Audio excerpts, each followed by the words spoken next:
to Mr. Potter and Ms. Quincy. Our colleagues on the other side of the aisle are portraying the discussion draft as a means for Americans who like their health coverage to keep it. In fact, the legislation is much broader. The real intention appears to be to eliminate the insurance reforms enacted by the Affordable Care Act and to put insurance companies, not patients, back into control. Would it be accurate to say that this legislation is another way to repeal health reform? And am I correct in my first assumption? Yes or no? Yes. Ms. Quincy? Yes or no? It would greatly undermine the various provisions of the Affordable Care Act that are expected to work together. Good.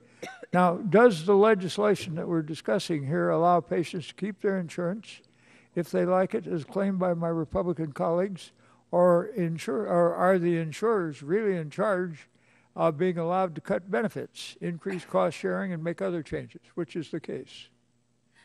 If the discussion draft were enacted, it would permit tremendous latitude with respect to self-insured employer plans and insurers to make changes in benefits, some of which would certainly include cost shifting to employees.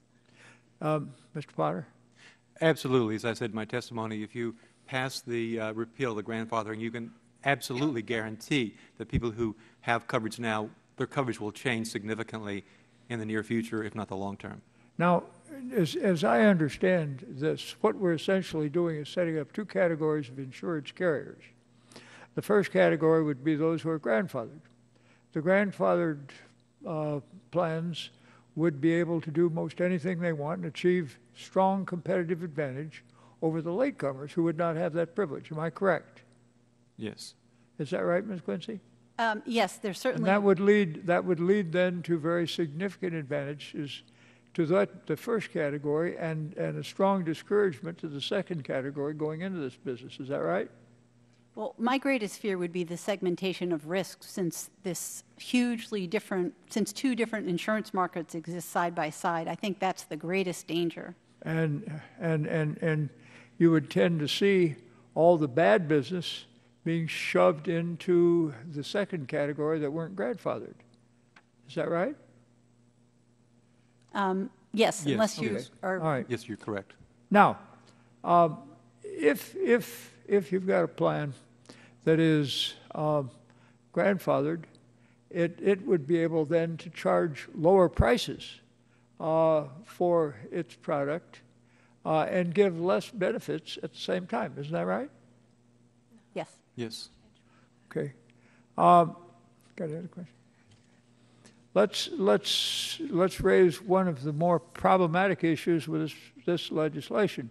Consumers in grandfathered health plans, including those that have raised premiums, cut benefits, or increased cost sharing, would not have any federally guaranteed rights to internal and external appeals. Is that right? Yes. So they could kick them all around the block and they couldn't complain. All right. This creates an environment then where insurers, not health professionals, will be making treatment decisions without opportunity for outside review, bottomed only on the situation where some eye-shaded actuary in an insurance company would be defining what treatments the guy could get. Is that right? Particularly in self-insured plans. Okay. Now, doctors have said all along that the Affordable Care Act is turning the doctor-patient relationship into a patient, not the doctors, but my Republican colleagues have said that it's turning the doctor-patient relationship into a patient-government relationship. First of all, is that true, yes or no? I'm sorry, the question is, does that interfere with the doctor-patient relationship? Yeah, does this bill interfere with the doctor-patient relationship? I'm talking about the Affordable Care Act. Does it interfere with the doctor-patient relationship? I think that you could say that because at least around 50% of... all it really does, Ms. Quincy, is to define the rights of the patient. And then within that new definition, the patients and the doctors decide what they want to do. And one of the noteworthy things is that the medical profession supported this particular thing after years of having complained about the need to protect us against interference in that relationship. Is that right? Yes, Congressman, the Affordable Care Act provides additional means of getting redress if you've been denied coverage your doctor orders. Okay. I'm going to ask you now, because I get just one more question, Mr. Chairman. Seeing no objection, the All gentleman right. is awarded an additional minute. But I caution you about statements about the AMA. I am a member, and I'll yield to the gentleman. I'm not a member, but I'm a good friend of the AMA, and all I'm doing is defining what it is they had to say and do. And I appreciate you. I appreciate you doing that. We're going to have an opportunity to talk about that a great deal more in the future. And I say this with great respect for my friend from Texas. Now,